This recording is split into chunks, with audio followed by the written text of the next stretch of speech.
એક દિવસની ઘટના ઘટી. બાજુનું ગામ પડાણા અને રાત્રિના ભજન ચાલુ છે.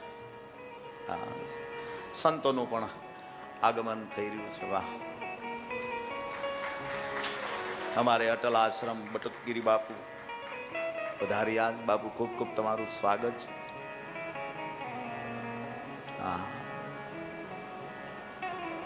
સંત મિલન કો જાઈએ ને તજી મોહ માન અભિમાન. એ ભજો દત્ત દિગંબર ગિરનારી, ભજો